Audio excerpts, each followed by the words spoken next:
What is going on, everyone? My name is Andy. Welcome back to another FPL video. In this one, it's the Game Week 29 preview where I'm going to go for a few of your questions and give you my opinion. So if you enjoyed the video, make sure to give it a like, hit that subscribe button if you haven't done so already. Let's get into it. So let's start by talking about Mo Salah, who isn't playing in Game Week 29, but I still think this is a good question that a lot of people will be thinking about. So for those not on free hit, how important is it to consider being able to get Salah in Game Week 30? For example, buying Muniz instead of Toney in Game Week 29, is that worth it? Now, I'll come back onto that particular transfer conundrum in a second, right? Muniz versus Toney. But with Salah, I would start thinking about if you want him back, and the answer for most people is definitely, and then when and how you're going to get him in. Because the fixtures for Liverpool, pretty much from Game Week 30 until the end of the season, are good, especially for an attacker. So in Game Week 30, it's Brighton at home. 31 is Sheffield United at home. 32 is Man United away. No FPL manager is going to be worried about having Salah in that fixture. And then it's Palace at home in Game Week 33. So straight after the blank, it's 3 home games in the next 4. Most people are going to want Salah by Game Week 31 at the latest for that Sheffield United at home fixture. Now, whether or not you desperately need him for Game Week 30 is definitely up for discussion.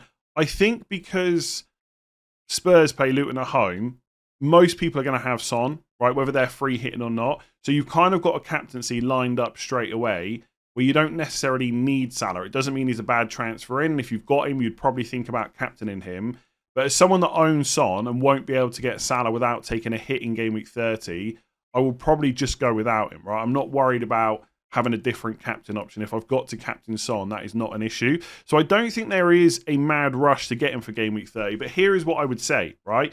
People like me are thinking about what I've just said. The fact that it will take a -4 to get Salah. I've got a different captain. If you can get him in one move, Salah is going to be somewhat of a differential in Game Week 30. Now, I'm not saying he's going to be like 5-10% owned. People are not stupid, right? They're already thinking about bringing him back in a game week where he doesn't even play. People are, well aware that he's great, right? And the fixtures are good. But his ownership is going to be lower than it normally would be for a fixture like that. So not only have you got him before other people are able to get him, or they're going to have to take hits to do it, you've also got a slight differential captain as well. If lots of us are going to go for Son, you could go for Salah against Brighton at home instead. So I don't think it's essential that you have him for Game Week 30, but if you can line it up in a way where you can get him in one move, I really like it, because by Game Week 31, most other people are going to start to bring him in. His ownership will be much higher, and captaincy, when you've got Sheffield United at home, will be huge. So I think by 31, everyone will have him. Game Week 30, I think he's somewhat of a differential for Salah, right? He's not going to be 10% owned, but like I said, ownership lower than normal. Coming back to the question, though, would I get Muniz instead of Toney? I mean, if by Game Week 30, Muniz is then going to go on your bench as your 8th attacker and you're going to play 7 other players instead, I don't mind it too much. Obviously, Toney is the better option, and the fixtures for Brentford after Game Week 29 are pretty good.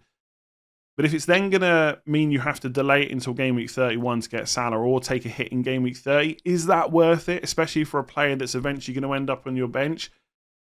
Possibly not. I've got to be honest. I think if I was in that situation, I would probably buy Toney and just hopefully take the extra points in Game Week 29 that he would give me over Muniz. And then even if I have to take a hit for Salah in Game Week 30 because I really want him, I'd prefer to do that. It's also worth saying that in Game Week, obviously I don't know what everyone's chip strategy is, right? Just because you're not free hitting in 29 doesn't mean you're definitely free hitting in 34. You might have already used it. Hopefully, and it's not a guarantee, but hopefully by Game Week 30, we will know the double Game Week fixtures for 34. So you'll have a bit more information. So that is why I'd probably lean towards taking Toney and then having that information in 30 and then deciding what to do. It might be that for a lot of us, there's a hit worth taking in Game Week 30 to get Salah because we can get someone in cheap that's also then going to double in Game Week 34 if we haven't got the free hit. So I don't think I'd say it's important to have Salah for 30, but it's definitely something I would want to do if I could without dropping too many points in the meantime. So is it a good idea to play with 3 defenders or 2 defenders and a goalkeeper from the same team on free hit? For example, triple Brentford.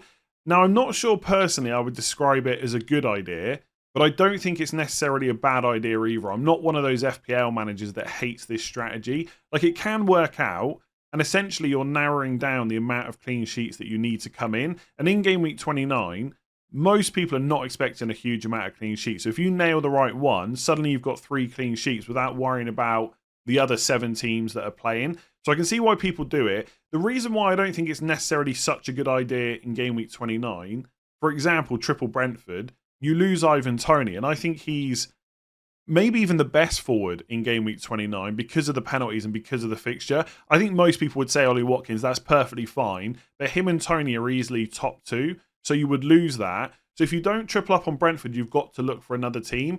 And essentially, I don't think there's any teams where I'm 100% certain, or sorry, you're never going to be 100% right, but there's no teams where I'm near certain they're going to keep a clean sheet. And there's none that have like enough defenders that have also got attacking upside. So for example, if you went triple Luton, okay, you don't have Morris or Barkley, that's absolutely fine. Kaminsky's okay, Doughty's good, but then the third Luton defender doesn't have a huge amount of upside. Again, if that clean sheet comes in, you're absolutely laughing, but I just don't think it's something that I would want to do in 29. I'd be happy to have like a couple of defensive players from the same team, maybe even like 2 from Brentford, 2 from a different team like Luton, whatever it is. But a triple up, it just doesn't feel great in game week 29. Like if you had Vicario, Porro and Udogie, then you've got some attacking upside there. Then of course you lose the Spurs attackers. So I don't think it's a bad idea. I just don't think it's necessarily a great idea this week in particular. Like if there was, I'm trying to think, like if Man City were playing this week and they had a really good home fixture, like that's a terrible example, right? Because you'd want Haaland. Basically, if there was a team, which I can't think off the top of my head, where you wouldn't want any attackers from, but they were also a really good defense, then maybe I would do it. I just don't think that's the case this week, and I can't think of a good example.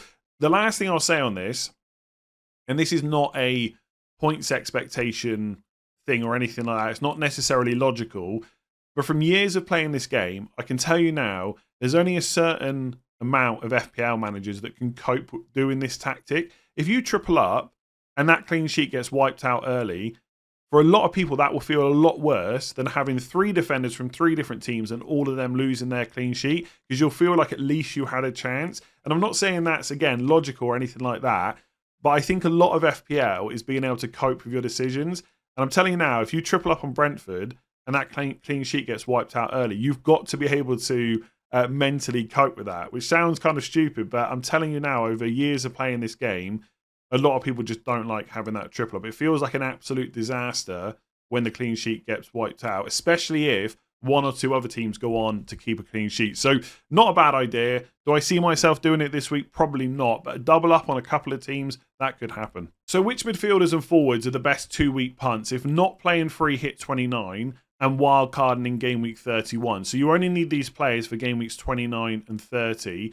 Now I would say for anyone on this strategy, you probably don't need to think too far outside of the box, like looking for massive differentials. Just get the player in that you think is going to score the most points over the next couple of weeks, which sounds obvious, but let me use James Maddison as an example to why I'm mentioning this.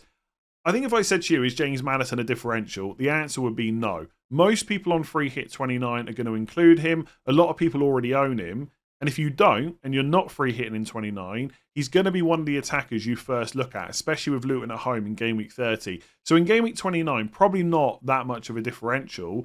Fast forward to game week 30, all of us free hitting, right, or most of us anyway, won't have James Maddison. We'll be looking at bringing Salah in. We'll be looking ahead to double game week 34. Maddison probably isn't getting transferred in very heavily in game week 30. So he's going to be somewhat of a differential that week, less so in game week 29. So if you think that Maddison is going to massively outscore the other actual differentials, then he's probably the one to go for, because his ownership is going to go high this week and then get much lower again in game week 30. So that's why I wanted to mention that. But back to actual differentials, I think if I'm looking at players that I'm fairly confident will start in both game weeks, then probably Gibbs White. So Nottingham Forest got Luton away this week, pretty good fixture.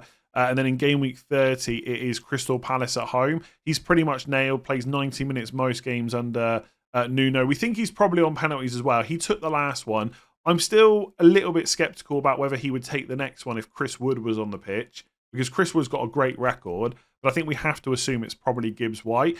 And as much as he will get talked about in like free hit videos, free hit content and stuff like that for Game Week 29, he won't be massively owned by free hitters, and he certainly won't be massively owned in Game Week 30. So for midfielders, he's probably one of the slightly better options, especially with penalties and the fixtures that he's got. I think for forwards, the only two really are Muniz and Visser. I think the likes of Watkins, Morris and Toney are going to be pretty highly owned. And I don't think there's a huge amount of other forwards that I would look at. Like Burnley forwards, definitely not. No one from West Ham. And I think that's it. Oh yeah, Nottingham Forest. Maybe Chris Wood, but Awani's there as well. So I think that's too much of a risk. So Muniz, and obviously he's cheap as well. That might enable you a move like Salah. And Visser obviously starting alongside Toney and doing really well recently. I think he's scored in the last 3 games. I'd just always be worried about his minutes because more pay is there, right? And he could get a game at some point. Toney's the only one that's nailed. I think the midfielders are a little bit easier to call in terms of minutes. So you've got Kudus and Paquetá at West Ham. Obviously, most people are going to be looking at Bowen, so you could go for one of those two instead. Paquetá's probably on penalties, so he's worth looking at. Leon Bailey is, I don't know if he's a super differential. I don't think he's that highly owned. I think a lot of people would have gone and bought Douglas Luiz a few weeks ago. And Bailey will be looked at on free hit 29, but not massively. And most of those people won't have him in Game Week 30. So I still like him, but a lot of that will depend on who Villa line up with in Europe midweek. If Bailey starts that game and Diaby doesn't, which has got a pretty good chance of happening, you would think, to make sure that Villa get through that European game. It's not like they've got a lead or anything like that. Then I would probably be put off Bailey. But in general, I quite like Aston Villa's fixtures, because it's West Ham away, West Ham not a great defence, and then it's Wolves at home, so pretty decent. And the same with Kudus and Paquetá, right? I don't think Villa at home is that bad for them. And then in Game Week 30, okay, it's Newcastle away, which doesn't sound great on paper, but the Newcastle defence has been absolutely terrible. So that's why I quite like them. And then I've put Kulusevski, and I think in the original question it said no Spurs, but some people might be looking at Spurs differentials.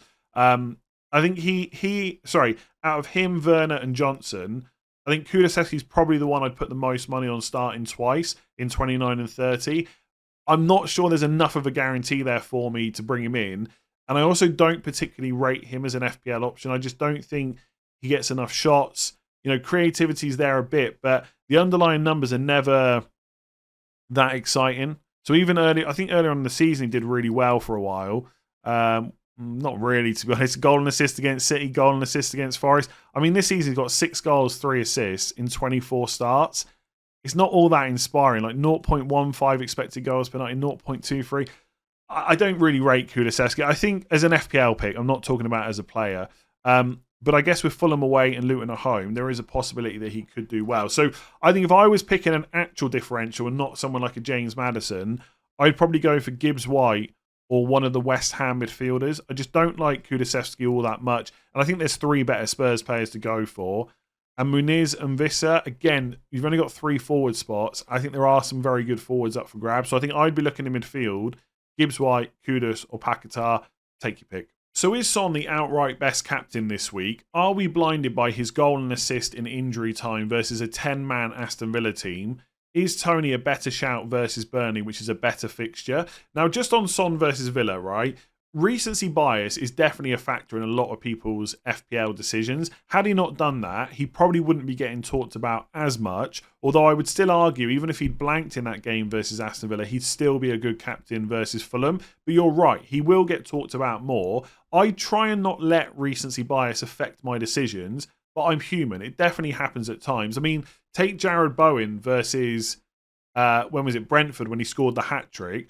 I would have already thought he was a good option for Burnley in the blank, but I probably talked about him a little bit more than I would have if he hadn't scored that hat-trick. So we all get affected by it, even if it's only a small amount. So that is on my mind as well. But I think when you look at it, or try and look at it objectively, Son is still a great captain this week. Is he outright best captain? Not necessarily. Toney is a good shout as well. But I don't think it's a case that one is massively better than the other. I mean, take the fixture part of the question, right? Burnley being a better fixture. Definitely agree with that.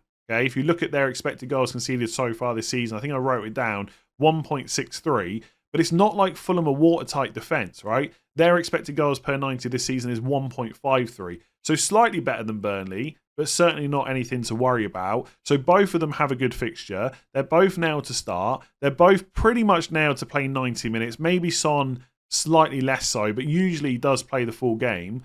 And they're both on penalties as well. So there isn't actually much to choose between them, apart from one's a midfielder and one's a forward. Now, in some ways, being a forward's helpful because when you score, you're much more likely to get bonus. But obviously, for a midfielder, you've got a point for a clean sheet, extra point for the goal as well. And I don't think Spurs are going to get a clean sheet this week, so maybe you can scratch that off. But Son's still going to get you the extra point for a goal. Plus, there's creativity as well. So I think it's actually a really close decision.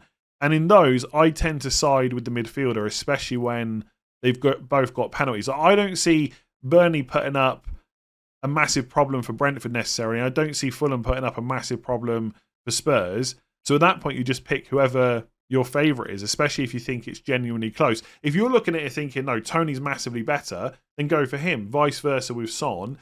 The other thing to factor in is ownership, right, as well.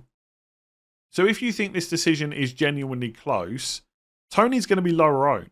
So if you want to take that slight risk on, climbing the ranks because you go for the differential, and look, I don't even like the word risk because I think it sounds quite negative, but if you think it's close, you could go with the strategy of going for the lower owned player and just go for Toney. And if that pays off, happy days, right? Green arrows all round.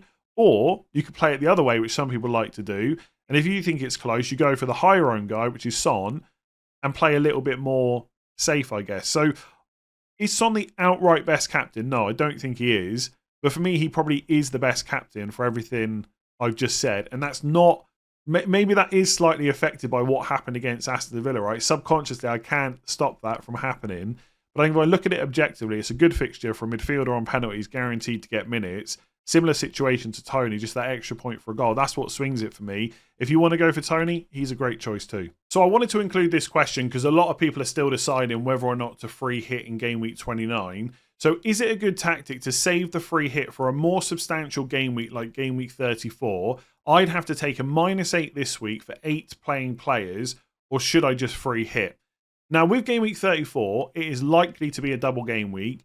And if the FA Cup results go as the odds say they will, so Wolves, Chelsea, Liverpool and Man City all winning, then teams like Newcastle and Man United will almost certainly double in game week 34. You'll have maybe Crystal Palace in there as well. Free hit 34 could be quite nice because if Man United have got Sheffield United at home and Newcastle at home, a triple up is not out of the question. But that also means because you're free hitting, you don't have to carry those players outside of game week 34, which is pretty nice, right? So in theory, game week 34 could be a really good week to free hit in, as long as those kind of double game weeks happen. Now, I want to stress before I say the next part, just because I'm free hitting in 29 does not mean that I think that is the only strategy people should be doing. I'm very open to different chip strategies. I think wildcard 31, free hit 34, bench boost 37 looks great, especially if you haven't lost too much ground over the last few weeks. Even better if you've got green arrows, right? Going into a wild card, that looks great. So I'm very open to it. I think the discourse and the arguments around chip strategy get pretty boring. But game week 34 is not guaranteed to be a double. It's a very small chance that it could just be a single game week. I think that is very unlikely, by the way, but it could happen. The other thing to think about with 34 versus 29, you know what you're getting in game week 29. In that specific scenario, you're saving 8 points and you're getting 11 playing players. You know that. In 34, you're not quite sure right now over which teams are going to double, but also there will be teams that have a single game week. So for someone like me who's going to free hit 29, when I get to 34, I'm not going to be stuck for players. I might be stuck for a certain amount of double game week players, but I'm still going to have single game week ones. So for example, right, let's say that, let me just double check the fixtures in game week 34. Yeah, let's say that Wolves versus Arsenal is on that week, right? And it's just a single game week for both of those teams. Well, if I've got Saka, Gabriel and Saliba, I'm probably not going to be massively worried, especially like Saka versus a double game week. He's more than capable enough of getting enough points in a single game week. I'd still rather have the double game week player, right? Don't get me wrong. I'm not trying to change my opinion because I'm not on that chip strategy. I'm just saying it's possible that the single game weekers do really well. Whereas in 29, you know what you're getting because half of the players are just not even playing whatsoever. So I think this really depends on how bad your team looks for 29. Again, in this specific scenario, So I think one thing to think about is how much the free hit is going to be worth. If someone free hits in 34 and I don't, how many points do you think they're going to get over me? 20, 25? it's definitely possible, right? I think a more analytical player would probably say the free hit is worth about 15 to 20 points, something like that. But maybe in a double, if it's a good double game week in 34, you might get 25. So in this scenario, you're saving 8 points straight away. You're getting 3 extra players. So let's just call that 6 points without any returns. So that's 14 points. Those 8 playing players you would have without free hit, are they the best ones? Do you think you could do better? Like, I keep using Charlie Taylor as an example, which is a really bad thing to do because I know he's going to get points this week. Now I keep saying it. But let's say you changed Charlie Taylor to Porro on your free hit and Porro gets a clean sheet and Charlie Taylor gets nothing. That's another 4 points to add on. So it can start to add up. Is it enough to beat free hit 34? Very hard to say without having the fixtures. But I would probably be close to free hitting in that case. It's worth saying as well, part of the benefit of free hit is the weeks outside of the game week you actually use it. So if you're low on players this week, that's hopefully because you've kept players that have done better over the last few weeks. It doesn't always work out like that, but in theory, that's the good thing about free hit. So as another example, right? People, not everyone, right? I'm sure he's still really highly owned, right? But Cole Palmer's ownership was a bit lower in game week 28 than it probably would have been had there not been a blank in 29. So by having him at like whatever it was, 60% effective ownership, there's a few gains there, right? I had Bruno Fernandes in game week 28 instead of Douglas Luiz, Leon Bailey, who all blank, Jarrod Bowen as well against Burnley. So I've already gained points there. But obviously, if you go back a few weeks, Bruno Fernandes got outscored by Bailey and Douglas Luiz in game week 26 or whenever it was. So it's not a perfect. It's not perfect. Sorry, it's not easy to weigh up exactly how many points that free hit is going to end up netting me. But not all the benefit is in the week you use it. Whereas for game week 34, if you've still got your wild card, lots of us will just dead end our teams and start bringing in double game week players and then wild card out of it. So we will still have some double game week players, just not as many as on free hit 34. So I think generally for someone that's really low on players this week, you are more likely to do well free hitting in 29. Sorry, there's more of a guarantee of getting X amount of points by using it in 29 than there is in 34 because we don't know what their fixtures, what the fixtures are like. But if you're close to a team you're happy with this week, then save the free hit because there are certain scenarios where it's absolutely great and I'm quite jealous I'm not going to get to do it. Hopefully that helps, right? You don't need to be in a rush to free hit this week anyway because money is not a problem. But hopefully that helps. If you enjoyed it, give it a like. Hit that subscribe button. A little bit of a shorter video because, I don't know, Game Week 29 is a little bit boring, I think, because there's only so many teams playing, right? There's only so many times you can say who's going to be in your free hit team. But I will probably still do team selection tomorrow. Final thoughts on Friday. Deadline stream on Saturday.